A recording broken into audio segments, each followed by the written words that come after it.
अगर आपको लग रहा है कि ऑर्गेनिक केमिस्ट्री में सिर्फ आप नेम रिएक्शंस पढ़ के जा रहे हैं तो ये सबसे बड़ी गलती है। Welcome dear students. सो अगर आप नीट एग्जाम के लिए प्रिपेयर कर रहे हैं तो ये वीडियो आपके लिए बहुत ही ज़्यादा इंपॉर्टेंट होने वाली है, because in this video I am gonna to discuss how you will score 180 out of 180 in chemistry.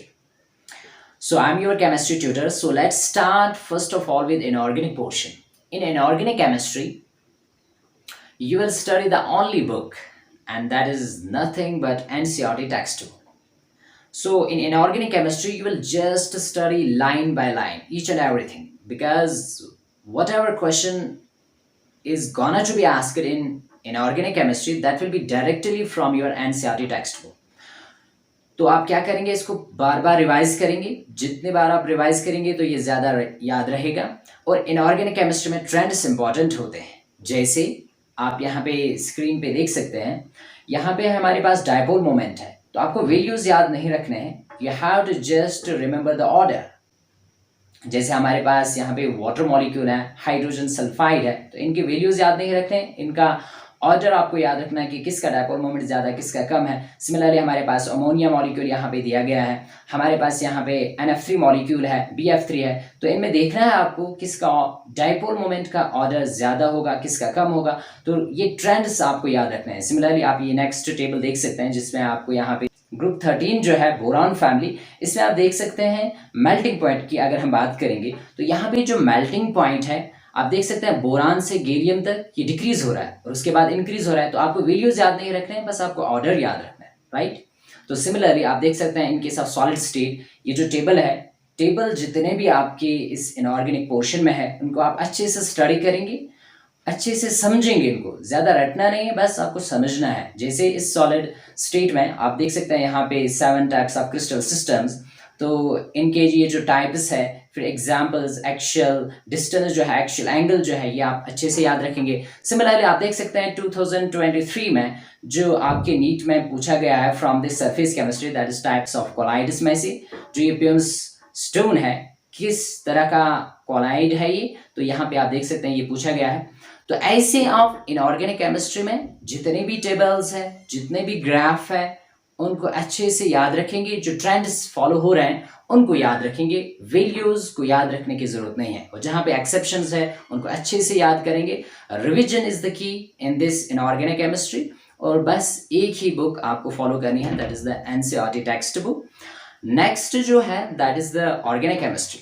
तो अगर आपको लग रहा है कि ऑर्गेनिक केमिस्ट्री में सिर्फ आप नेम रिएक्शंस पढ़ के जा रहे हैं तो ये सबसे बड़ी गलती है. क्यों? क्योंकि ऑर्गेनिक केमिस्ट्री में जितने भी रिएक्शंस है, चाहे वो नेम रिएक्शंस है या अननेम्ड रिएक्शंस है, अननेम्ड रिएक्शंस भी इक्वली इंपॉर्टेंट है जितने नेम रिएक्शंस इंपॉर्टेंट है. क्यों?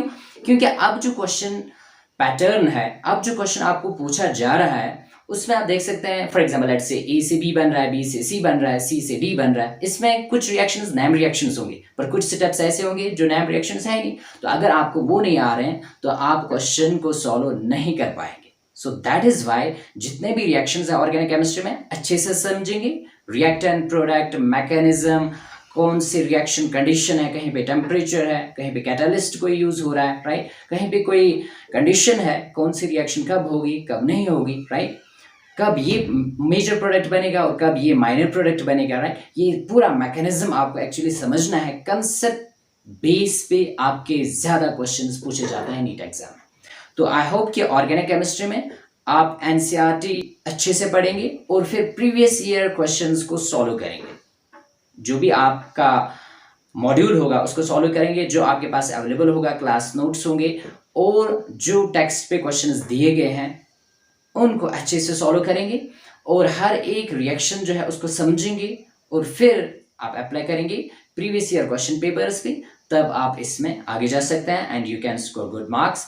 Then let's come to the physical chemistry. तो अगर आपको लग रहा है कि फिजिकल केमिस्ट्री में आपने फॉर्मूलाज याद रखे तो आपका काम हो गया, no, it's wrong. Physical chemistry में अब जब हम देख रहे हैं जो पैटर्न नीट का है उसमें ज़्यादा कंसेप्चुअल बेस्ड क्वेश्चंस पूछे जा रहे हैं. तो आप देख सकते हैं असर्शन रीजन क्वेश्चंस कितने पूछे जा रहे हैं, वो पूरा थ्योरेटिकल है, उसमें कोई भी आपको फॉर्मूला यूज नहीं करनी है, कोई भी न्यूमेरिकल टाइप क्वेश्चन नहीं पूछा जा रहा है.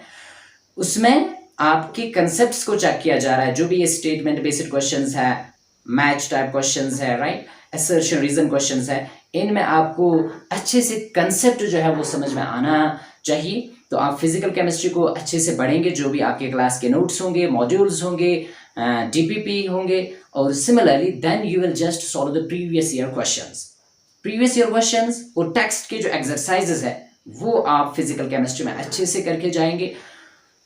तो ये बहुत ही ज़्यादा इंपॉर्टेंट रहेगा। दैट जो अभी तक आपको लग रहा था दैट फिजिकल केमिस्ट्री में सिर्फ आपके न्यूमेरिकल टाइप क्वेश्चन ज़्यादा पूछे जा रहे हैं, नो, ऐसा नहीं है, ऐसा नहीं है। आपके कंसेप्चुअल क्वेश्चंस, आपके असर्शन रीजन, उन पे आप फोकस करेंगे, हर एक कंसेप्ट अच्छे से समझेंगे, और फिर प्रीवियस ईयर क्वेश्चन से पूरा आपको आइडिया मिल जाता है कि कैसे क्वेश्चंस पूछे जाते हैं।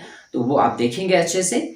और बहुत ही इंपॉर्टेंट बात जो यहाँ पे है वो ये है, समटाइम्स आपको लगता है कि जो मैंने पढ़ा है वो तो इस क्वेश्चन में पूछा ही नहीं जा रहा है। नहीं, आप ऑप्शंस को, चारों ऑप्शंस को देखेंगी, and the best method is elimination method. जब भी कोई क्वेश्चन आप सॉल्व करेंगे तो एलिमिनेशन, आप एलिमिनेट करेंगे कि ये नहीं हो सकता, ये नहीं हो सकता, अब ये हो सकता है। So this is the strategy. I hope that you will follow each and every thing which I have discussed here. और जो भी, जहाँ पे भी आपको किसी भी गाइडेंस की ज़रूरत होगी, you can just follow my Telegram channel whose link will be given in the description below, and similarly there is my WhatsApp channel, you can also join that. Thank you, have a nice day.